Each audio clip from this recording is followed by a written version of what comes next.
నీకెంత కావాలి? 5 లక్షలు ఇస్తాను. చాలా? 5 లక్షలు కాదు, 50 లక్షలు ఇచ్చినా నా కంపెనీ మూయడం జరగదు. బాగా ఆలోచించుకొని చెప్పు. ఈ వ్యాపారంలో పుట్టి పెరిగినోడిని, నాతో పోటీ పడకు. నా చేతి కింద 6,000 మంది పనిచేస్తున్నారు. ఆంధ్ర మొత్తం నాకు బ్రాంచులు ఉన్నాయి. నేనే మార్కెటింగ్ చేయలేకపోతున్నాను. ఆఫ్టర్ ఆల్ ఒక కుటీర పరిశ్రమలా పెట్టుకొని నువ్వెలా మార్కెటింగ్ చేయగలవు? 6,000 మంది వర్కర్స్ని పెట్టుకుని ఆంధ్ర మొత్తం బ్రాంచీలున్న మీరే నా కంపెనీ చూసి భయపడుతున్నారంటే నా సరుకులో నాణ్యత ఉందనేగా. ఆ నాణ్యత ఉన్నంత వరకు నాకెవరూ పోటీ కాదు. ఈ ప్రపంచంలో నేను ఎక్కడైనా మార్కెట్ చేయగలను. వస్తాను.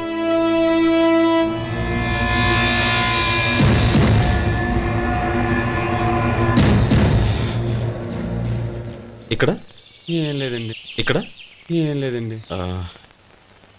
ఇప్పుడు ఊపిరి పీల్చి బిగపట్టు. నెమ్మదిగా వదిలే. ఓకే, లే. నెమ్మదిగా ఇలా వచ్చి కూర్చో. ఏం లేదు, మామూలు కడుపు నొప్పే. ఈ టాబ్లెట్స్ 3 రోజులు వాడు. ఎలా వాడాలో ఇందులో రాశాను. Token number 29. టౌన్ డాక్టర్ భయపెట్టేశాడు, ఆపరేషన్ అది ఇదని. కానీ ఈ డాక్టర్ బాబు ఏమీ లేదని చెప్పాడు. అలాగా? ఈ బాబు 10 కాలాల పాటు చల్లగా ఉండాల.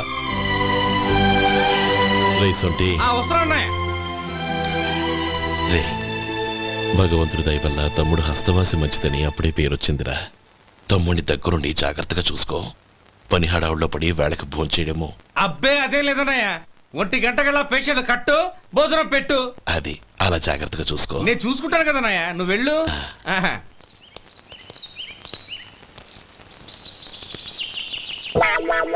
అయ్యో, ఏంటయ్యా ఉంటున్నాడా ఈ దెబ్బలు? ఏదైనా యాక్సిడెంటా?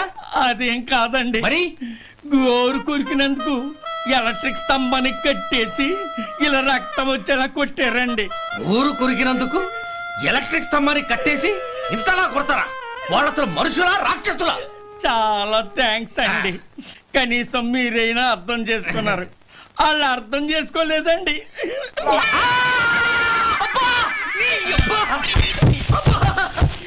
గోరు కొరకడం అంటే ఇదా? నిన్ను కొట్టడం కాదురా, నిలువురా నరికేయాలి. అబ్బా సెప్టిక్ అవుతుందో ఏమిటో. మన 2 ఊర్ల పొలిమేరలో ఉన్న ఈ మల్లికార్జున స్వామి వారి దేవాలయం జీర్ణదశలో ఉందన్న విషయం మీ అందరికీ తెలుసు. ఇన్నాళ్ళు మీ ఊరు వాళ్ళు పట్టించుకుంటారని మా ఊరి వాళ్ళు, మా ఊరి వాళ్ళు పట్టించుకుంటారని మీ ఊరి వాళ్ళు దీన్ని ఇలా వదిలేశారు. ఈ గుడి మీ ఊరికి ఎంత ముఖ్యమో మా ఊరికి అంతే ముఖ్యం. కాబట్టి మన ఇరు గ్రామ ప్రజలు కలిసి దాన్ని బాగు చేయించి కుంభాభిషేకం చేయించాలనే సదుద్దేశంతో ఒక కమిటీని ఏర్పాటు చేశాం. ఈ కమిటీలో 2 గ్రామాలకు సంబంధించిన ప్రముఖులు ఉన్నారు. కమిటీ ప్రెసిడెంట్గా ఎవరిని ఎన్నుకోవాలనే విషయంలో శ్రీ గోపాలరావు గారి పేరు, శ్రీ లక్ష్మీపతి గారి పేరు పరిశీలనలోకి వచ్చాయి. అందువలన మేమందరం బాగా ఆలోచించి తర్జన భర్జనలు చేసిన మీదట శ్రీ గోపాలరావు గారే అన్ని విధాలా ప్రెసిడెంట్ పదవికి అర్హులని ఈ కమిటీ నిర్ణయించడం జరిగింది.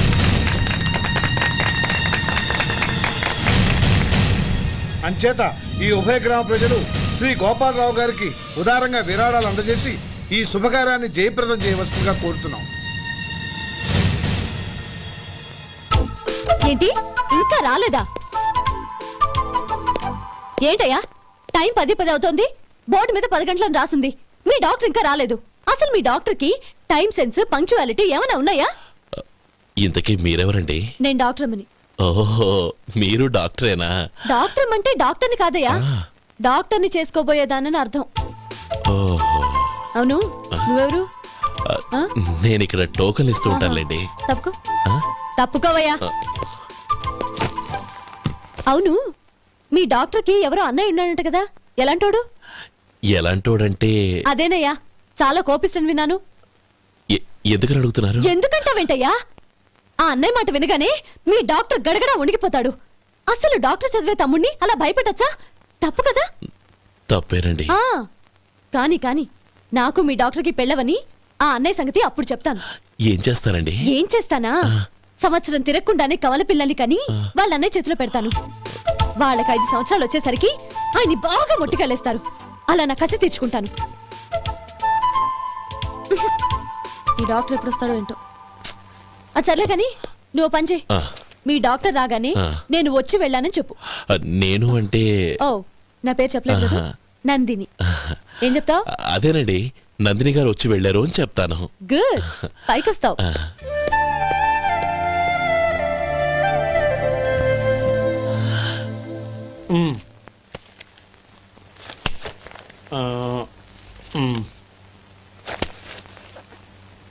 దీంతో మొత్తం 4,98,200 అయ్యాయి. పోతే నువ్వు ఇచ్చినంత ఇవ్వలేకపోయినా ఈ దైవకార్యానికి నా వంతు చందా 1,800. దీంతో మొత్తం 5 లక్షలు పూర్తయ్యాయి. సరేరా, నేను ఈ డబ్బు తీసుకుని పట్నం వెళ్ళి బ్యాంక్లో వేసొస్తాను. అలాగే, నేను నీతో వద్దాం అనుకున్నాను రా, అనుకోకుండా సాయంత్రం ఇన్స్పెక్షన్ వచ్చింది. పర్వాలేదులే, వెళ్ళొస్తాను.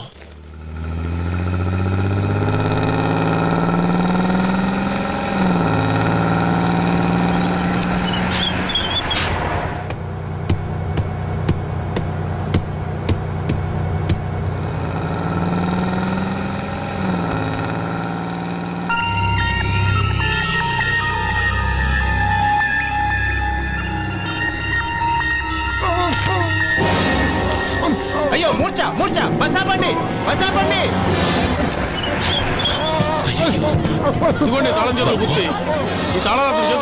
వీటి వల్ల ప్రయోజనం లేదు. 4 ఖర్చుకోకుండా పళ్ళ మధ్య పెట్టడానికి గట్టిగా అది నోట్ అయిపోయి. ఇదిగో ఇది చూడండి.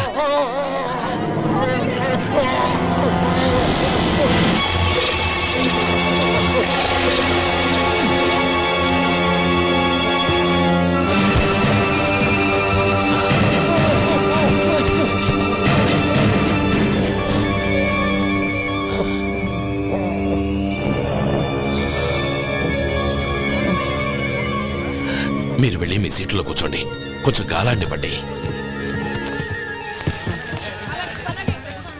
ఇప్పుడు ఎలా ఉంది బాబు?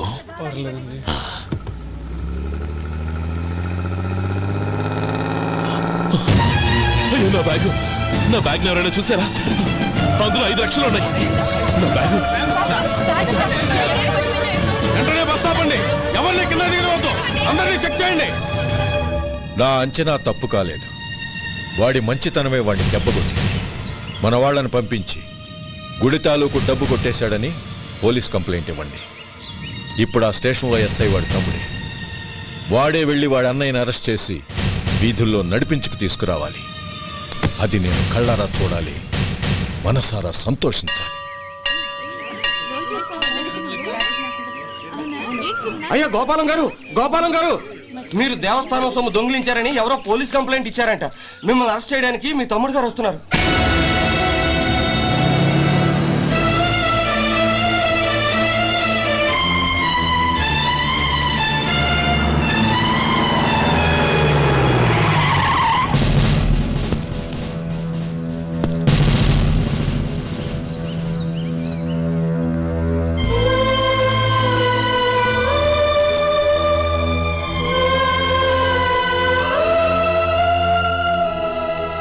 చూడు గోపి, ఎప్పుడు నువ్వు ఉద్యోగంలో చేరావో అప్పుడే తనా పరానే తేడా మర్చిపోవాలి.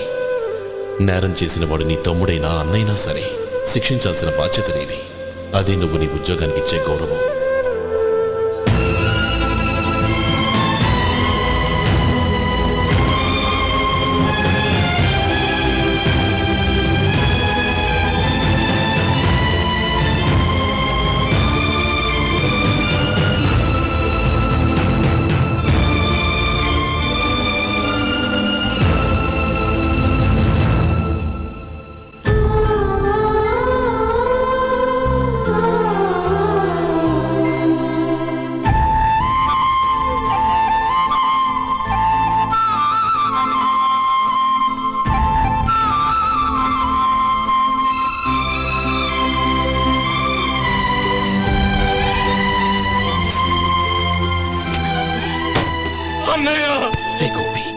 ఏమిట్రా ఇది?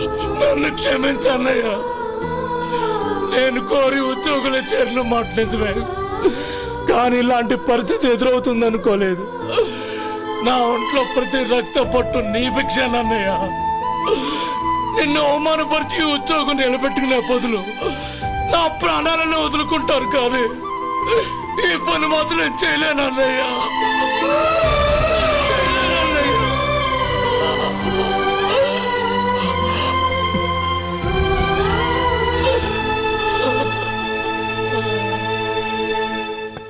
ఏరా, ఇన్నేళ్లు కష్టపడి సంపాదించిన ఉద్యోగానికి రాజీనామా చేస్తావా? కనీసం నీ పెళ్ళాం ఏమనుకుంటుందోనని ఆలోచించావా? ఇందులో అనుకోవడానికి ఏముంది మామగారు? ఎండనక వాననక కష్టపడి ఓ తండ్రి కంటే ఎక్కువగా ఈయన్ని పెంచి పెద్ద చేశారు బావగారు. అలాంటి దేవుణ్ణి అరెస్ట్ చేసే ఆ ఉద్యోగం ఈయనకు అవసరం లేదు. బాగుంది. అన్నకు తగ్గ తమ్ముడు, తమ్ముడికి తగ్గ పెళ్ళాం. సరే, మీ ఇష్టం. నానమ్మ, అన్నయ్యడి. నమస్కారం అండి. ఓ నువ్వా? రా కూర్చో. పర్వాలేదండి. ఏంటి ఇలా వచ్చావు? ఆ రోజు నా కంపెనీని మూసేయమన్నారు. ఇప్పుడు నేను మూసేయడానికి సిద్ధంగా ఉన్నాను. దానికి ప్రతిఫలంగా నాకు 5 లక్షలు కావాలి. అలాగే, నీకు కావాల్సిన 5 లక్షలు నేను ఇస్తాను. చాలా థ్యాంక్స్ అండి. కానీ మీరు మీ కంపెనీని మూసేయక్కర్లేదు. సార్? అవును మిస్టర్ మధు, మీ అన్నగారికి జరిగిన అన్యాయం గురించి తెలుసుకున్నాను. మీ కుటుంబం గురించి కూడా విన్నాను. సహజంగా అందరూ ఐకమత్యానికి ఉదాహరణ రామలక్ష్మణులు అంటారు. కానీ ఆ రామలక్ష్మణులు ఎలా ఉంటారనేది పుస్తకాల్లో చదవడం తప్ప ఎవ్వరూ చూడలేదు. మీ అన్నదమ్ములను చూస్తే ఆ రామలక్ష్మణులు ఇలాగే ఉండేవారేమో అనిపిస్తుంది. అలాంటి కుటుంబానికి ఇలాంటి ఇబ్బంది రావడం నిజంగా దురదృష్టం.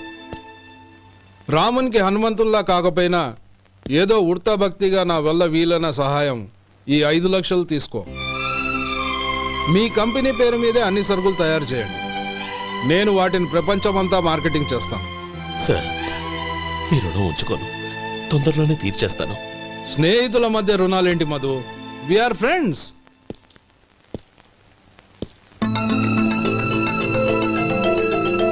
ఏంటే అక్కడ ఆగిపోయావు? రా. నువ్వు మీ అన్నయ్యని అరెస్ట్ చేయడానికి అట్టెళ్ళావు, ఆయన లొంగిపోవడానికి ఇటు వచ్చారు. అవును, యూనిఫామ్ చేత్తో పట్టుకొచ్చావేంటి? సార్, నేను రే, ఈ మాత్రం దానికే బెదిరిపోయి ఉద్యోగం వదులుకుంటావా? నువ్వు ఇలాంటివి ఎన్నో సమర్థవంతంగా ఎదుర్కోవాలి. నిన్ను నేను ఎస్పీగా చూడాలి. అది కాదన్న. ఇంకేం మాట్లాడకు. ఇన్స్పెక్టర్ గారు, నన్ను లాకప్లో పెట్టండి. ఆగండి సార్, ఆ డబ్బు ఎక్కడికి పోలేదు. నేనే తీసి జాగ్రత్త చేశాను. ఈ విషయం అన్నయ్యకి తెలియక బ్యాగులో డబ్బు కనబడకపోవడంతో అది పోయిందనుకున్నాడు. నేను పట్నం నుంచి వచ్చేసరికి జరిగిన గొడవంతా తెలిసిందే. రే మధు, జరిగిన దానికి నన్ను క్షమించనయ్యా. ఇంటికి వెళ్ళాక అన్ని వివరంగా చెప్తాను. సార్, ఇదిగోండి 5 లక్షలు. ఇది కమిటీ వాళ్ళకి అప్పగించి ఈ కేసు కొట్టేయండి సార్. భలే వాడివయ్యా, తీసినప్పుడు ఒక మాట ఆయనతో చెప్పుండొచ్చుగా. అనవసరంగా పెద్ద స్టేషన్ వరకు రప్పించావు. Sorry sir. అన్నయ్య, మీరింటికి వెళ్ళండి, నేను లెక్క అప్ప చెప్పేసి వస్తానండి. అలాగే. ఎలా దెబ్బ కొట్టాలన్నా కుదరటం లేదు. అయినా వీళ్ళకు ఉన్న పళ్ళంగా 5 లక్షలు ఎలా వచ్చాయి? అదే బావా, నాకు అర్థం కావటం లేదు. నీకు అర్థమైతే ఆశ్చర్యపడాలి కానీ అర్థం కాకపోతే ఆశ్చర్యం ఏముంది? Useless fellow.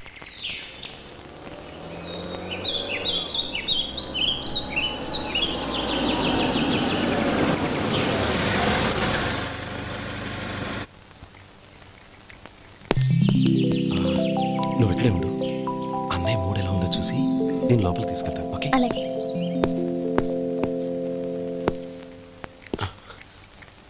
అన్నయ్య, ఏంట్రా? నేను చాలా రోజుల నుంచి నీకు విషయం చెప్తున్నాను, గుర్తుందా? ఏ విషయం? అదే అన్నయ్య, నేను ఓ అమ్మాయిని లవ్. ఓహో, లవ్ చేస్తున్నావా? ఆ విషయం నువ్వు నాకెప్పుడు చెప్పావురా? ఊళ్ళో అందరూ అనుకుంటుంటే నేను విన్నాను. సారీ అన్నయ్య, నీకు చాన్నాళ్ళుగా చెప్పాలనుకుంటున్నాను కదా, అందువల్ల చెప్పేశానేమో అనుకున్నాను. ఓహో, ఆ అమ్మాయి వచ్చిందన్నయ్య, బయట నిలబడి ఉంది. బయట నిలబెట్టడం ఏమిట్రా? లోపలికి తీసుకురా. అలాగే అన్నయ్య. ఏయ్, అన్నయ్య మంచి మూడ్లో ఉన్నాడు, రా. కమ్.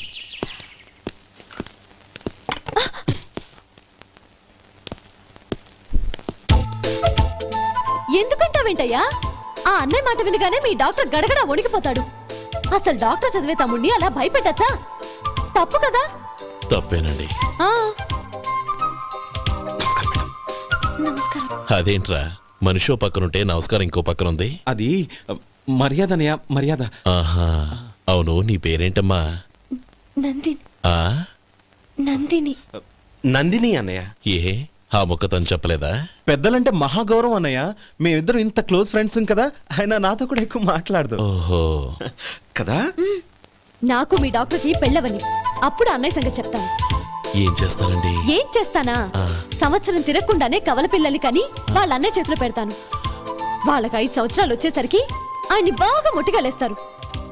అవును, అమ్మాయి మోహం చూడకుండా నిర్ణయం ఎలా తీసుకోనరా? తలెత్తు.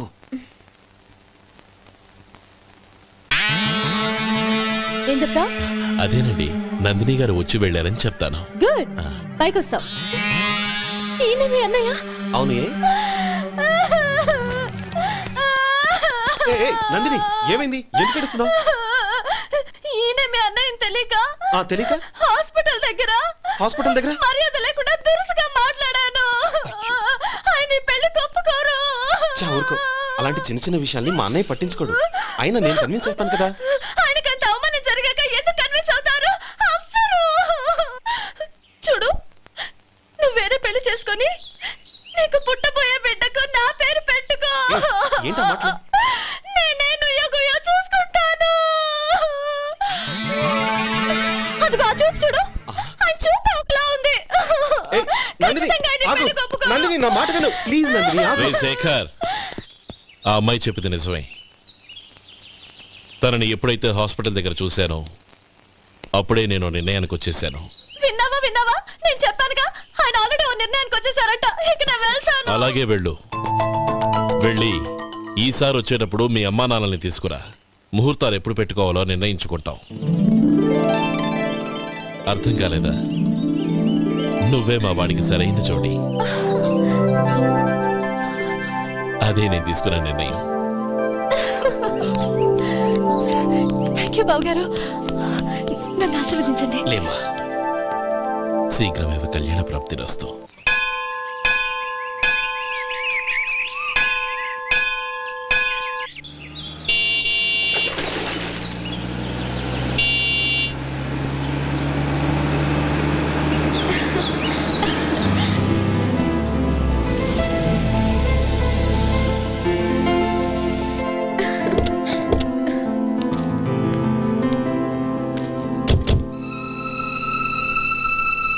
రామా,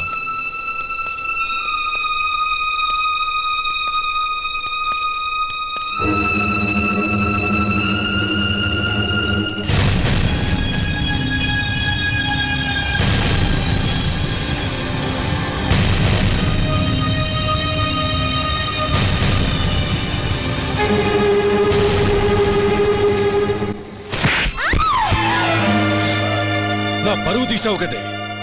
ఒక బెచ్చగాడిని నువ్వు కోరుకున్న వాడికి ఇచ్చి చేసేవాడిని. కానీ నువ్వు ఎవరిని ప్రేమించావో తెలుసా? ఎవడి నీడ సోకితే పంచమహాపాతకాలు అంటుకుంటాయనుకుంటున్నానో వాడి తమ్ముణ్ణి. ఆ రోజు ఆ గోపాలం గాడు నిశ్చితార్థం వరకు వచ్చి నా చెల్లెల్ని చేసుకొని వెళ్ళిపోయాడు. ఆ ఆవేశంలో తొందరపడి ఓ పొరుగురు వాడికి నా చెల్లెల్ని ఇచ్చి పెళ్లి చేశాను. ఆ తర్వాత తెలిసింది వాడికి అంతకుముందే పెళ్లి అయిపోయిందని. వాడు పెళ్ళైన వాడైనా పర్వాలేదు, పరమ దుర్మార్గుడు. ఇంకొకరిని ప్రేమించిన దానివేగా అని దెప్పి పడుస్తూ నా చెల్లెలికి మాటలతోనే నరకం చూపించాడు. అటు ప్రేమించిన వాడు దగా చేశాడు, ఇటు చేసుకున్నవాడు కిరాతకుడు. ఇలా చిత్రవధ అనుభవించి నా చెల్లెలు ఒకరోజు స్టవ్ పేలిపోయి చనిపోయింది. దీనికంతటికీ కారణం ఎవరు? వాడు అన్న. అటువంటి వాడింటికి కోడలుగా వెళ్తావా? ఒక్క మాట చెప్తున్నాను విను. నువ్వు జీవితాంతం పెళ్లి చేసుకోకుండా ఇంట్లో పడినా పర్వాలేదు, కానీ వాడి తమ్ముడితో మాత్రం నీ పెళ్లి జరగదు. రేయ్, పురోహితుని రమ్మని చెప్పు. వచ్చే ముహూర్తంలోనే నీకు నందినికి పెళ్లి.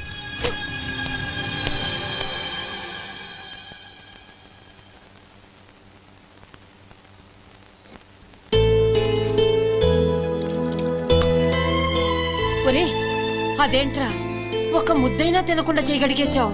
నాకు ఆకలి కాలేదు నానమ్మ.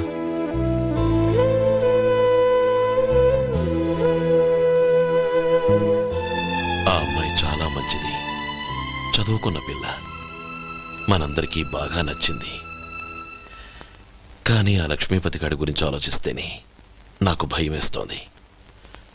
వాడు మన కుటుంబం ఎప్పుడెప్పుడు విడిపోతుందా అని ఎదురు చూస్తున్నాడు. అన్నయ్య, ఆ అమ్మాయే కాదు, ఈ ప్రపంచంలో మన కుటుంబం కంటే నాకేది ఎక్కువ కాదు. ఆ పెళ్లి గురించి నేను మర్చిపోయాను, మీరు మర్చిపోండి.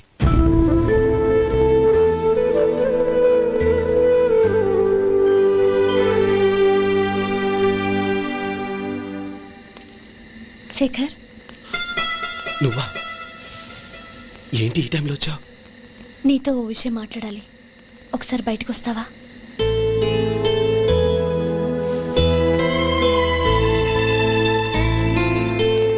ఏంటి సూట్ కేసుతో వచ్చావు? శేఖర్, మా నాన్న నాకు వేరే పెళ్లి చేయాలని చూస్తున్నాడు. అందుకే నేను నిర్ణయానికి వచ్చాను. మన ఇద్దరం ఎక్కడికైనా పారిపోదాం. చూడు నందిని, ఈ టైంలో నిన్ను నన్ను మా అన్నయ్య చూశాడంటే బాగోదు. నువ్వు వెళ్ళిపో. అన్నయ్య అన్నయ్య అన్నయ్య, ఎప్పుడు మీ అన్నయ్య మాటేనా? నీకు నేను ముఖ్యమా, మీ అన్నయ్య ముఖ్యమా? నాకు మా అన్నయ్య ముఖ్యం. శేఖర్, నీ గుండెల మీద చేయి వేసుకొని చెప్పు, నన్ను మర్చిపోయి సుఖంగా ఉండగలవా? అది నాకు తెలియదు, కానీ మా అన్నయ్యకు తలవంపులు తెచ్చి ఖచ్చితంగా నేను మనశ్శాంతితో ఉండలేను. నా పరిస్థితి అర్థం చేసుకో. దయచేసి మీ నాన్న చూసిన సంబంధం చేసుకుని సుఖంగా ఉండు. చాలా టైం అయింది, ఇంకా బయలుదేరు. నన్ను క్షమించు.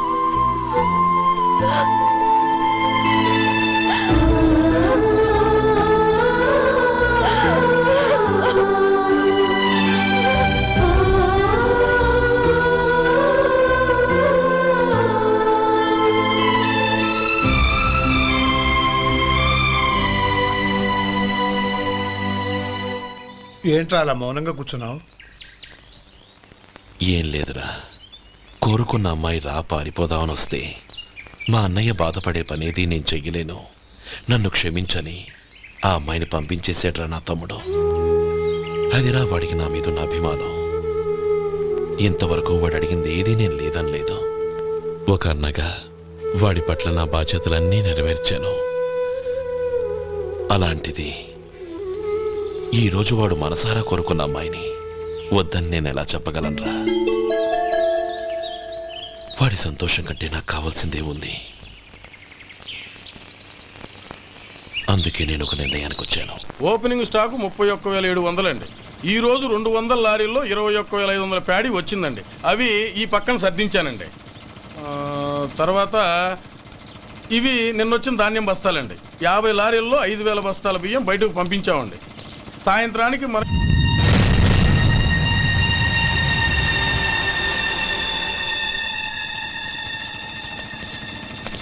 వీడెందుకు వచ్చాడు ఇక్కడికి? నమస్కారం. ఎందుకు వచ్చాడో అడుగు. నీ సహాయం అర్థించొచ్చాను.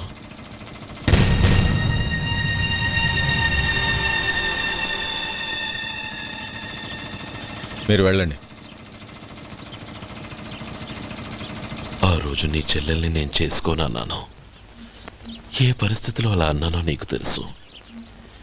నేను చేసింది తప్పని నీకు అనిపిస్తే ఆ తప్పుకి నా తమ్ముడిని శిక్షించద్దు.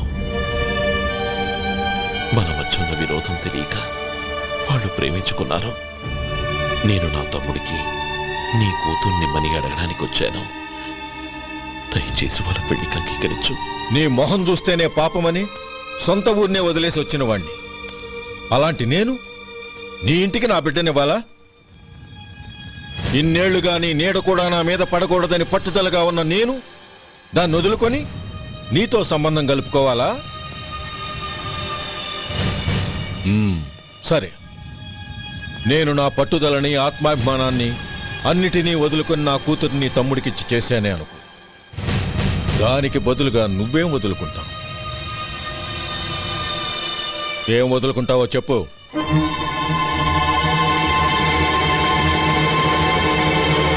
నీ ప్రాణాలు వదులుకుంటావా? అలాగే. నీ ప్రాణం వదిలితే నాకేంట్రా లాభం? నువ్వు దేని మీదైతే ప్రాణాలు పెట్టుకున్నావో దాన్ని వదిలే. నీ తమ్ముళ్ళ మీదగా నువ్వు ప్రాణాలు పెట్టుకున్నావు, ఆ తమ్ముళ్లను వదిలే. అన్న అనే బంధానికి నువ్వు నీళ్లు వదిలేయాలి. ఎప్పుడు నీ తమ్ముడు నా కూతురి మెళ్ళలో తాళి కడతాడో అప్పుడే నీకు నీ తమ్ముళ్లకు ఉన్న అనుబంధం తెగిపోవాలి. నీ తమ్ముడు నా కూతురి మెళ్ళలో తాళి కట్టడానికి ముందే నువ్వు శాశ్వతంగా ఈ ఊరొదిలి వెళ్ళిపోవాలి. వీటన్నిటికీ నువ్వు అంగీకరిస్తేనే ఈ పెళ్లికి నేను అంగీకరిస్తాను.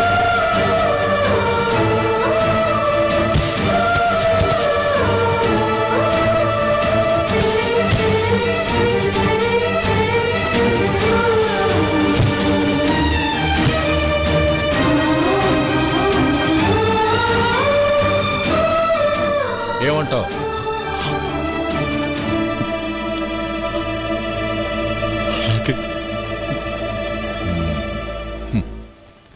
ప్రమాణం చేయి.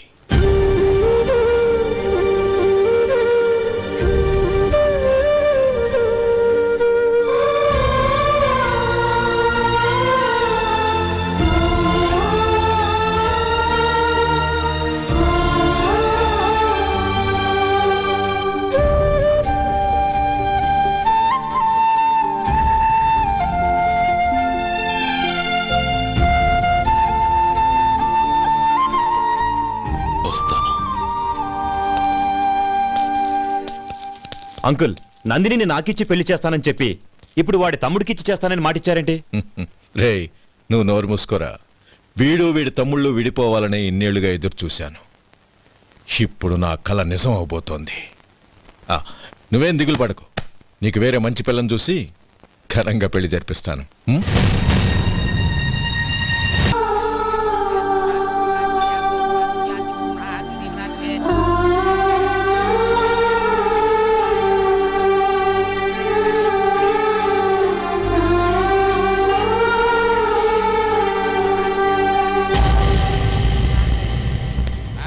రే గోపాలం, రే రే, మమ్మల్ని అందరినీ వదిలేసి వెళ్ళిపోతున్నావురా?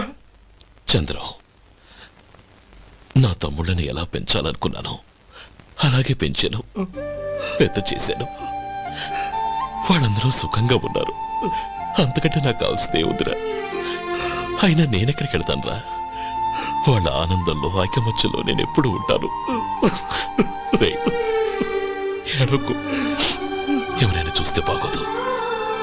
కళ్ళు తుడుచుకో, లోపలికి వెళ్ళు.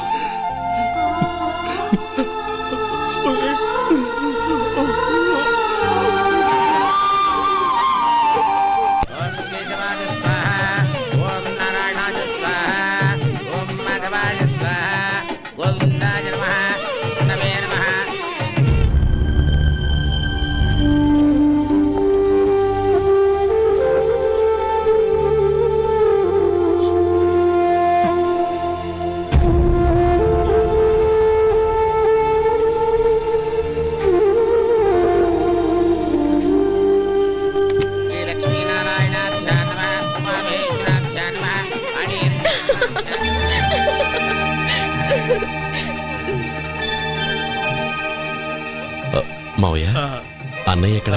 పని మీద బయటికి వెళ్ళాడు, వచ్చేస్తాడు. ఓహో, అలాగా. నమస్కారం, రండి రండి.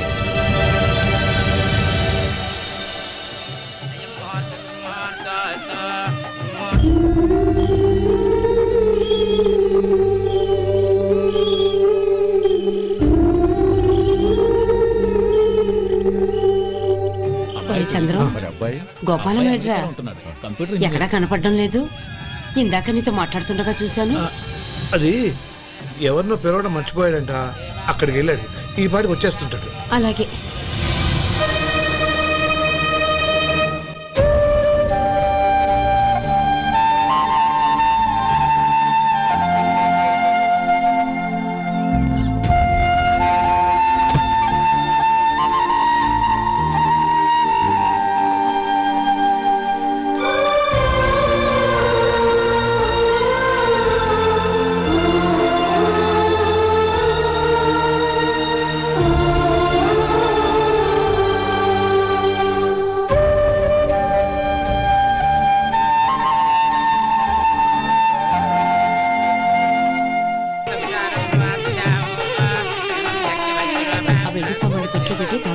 అలాగే.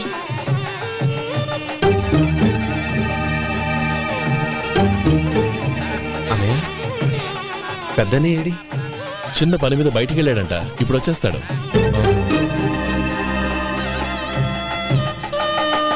భజంత్రీలు భజంత్రీలు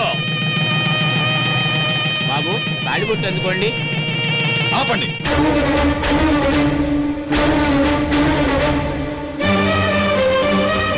మా అన్నయ్య రానివ్వండి, తర్వాత తాళి కడతాను. అదేంటి బాబు, ఆలస్యం అయితే దుర్ముహూర్తం వచ్చేస్తుంది. మా అన్నయ్య ఎప్పుడు వస్తాడో అప్పుడే నాకు మంచి ముహూర్తం. దుర్ముహూర్తం వచ్చాక తాళి కడితే శుభం కాదు. మా అన్నయ్య లేకుండా చేసే ఏ పనైనా నాకు శుభం కాదు. నేను తాళంటూ కడితే అది మా అన్నయ్య వచ్చిన తర్వాత. ఇక మీ అన్నయ్య రాడు. నువ్వు నోరుమై. ఏంటి నువ్వు అనేది? నేనన్నది పచ్చి నిజం. నా మాట మీద మీకేమైనా అనుమానం ఉంటే అసలు జరిగిందేంటో ఈయన్ని అడగండి. మావయ్య ఏంటిదంతా? అసలు ఏం జరిగింది? మీరందరూ నన్ను క్షమించండి.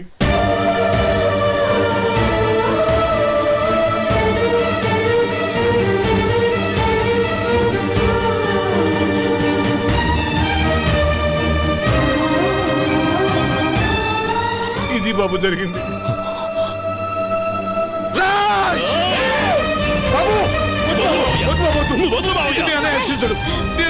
అర్థం చేసుకోండి. ఏదైనా గొడవ జరిగితే మన కుటుంబం గౌరవం ఏమవుతుంది? నా మాట వినండి. ఎంత ఘోరం చేశావు నాన్న. అన్నగారు లేకుండా ఆయనకి జీవితం లేదు, ఆయన లేకుండా నా బతుకి అర్థం లేదు.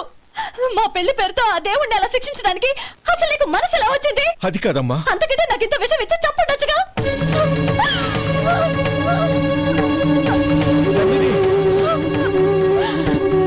నందిని, నందిని, నందిని, అమ్మా నందిని, నా మాట వినమ్మా. నందిని, ఎందుకే బాధపడతావు? వాడు కట్టుకోకపోతేనే నిన్ను చేసుకోవడానికి నేనున్నానుగా.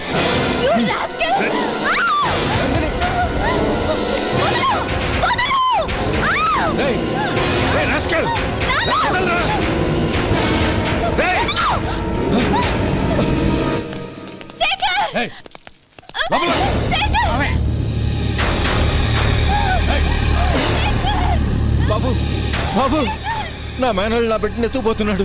నా జీవితం నాశనం అయిపోతుంది. మీకు దండం పెడతాను, దాన్ని కాపాడండి.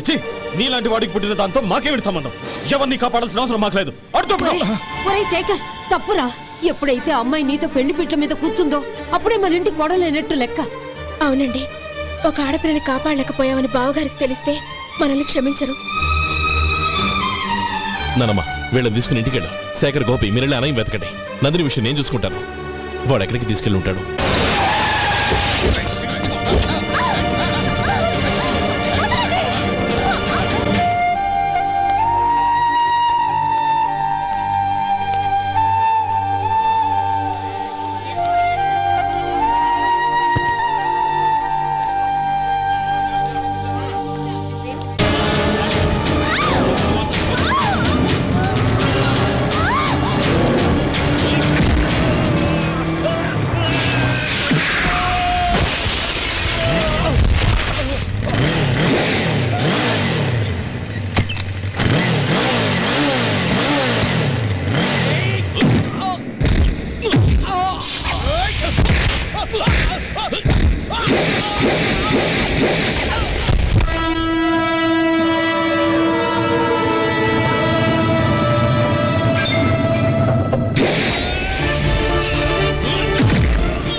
దండ పెడతాను, చంపదు.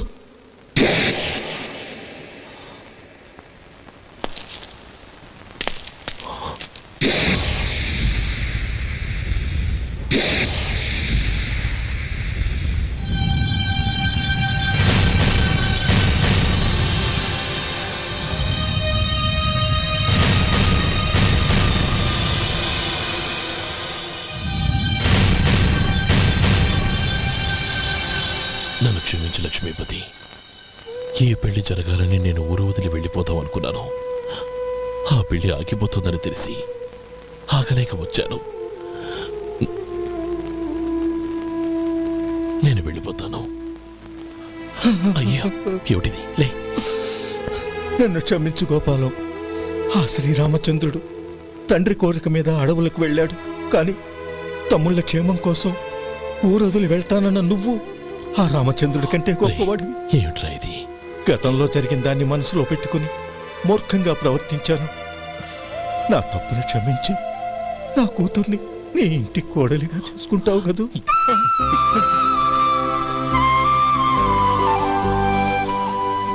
బావా, నా మనసులో ఉన్న కోరిక చెప్పనా? చెప్పు బావా.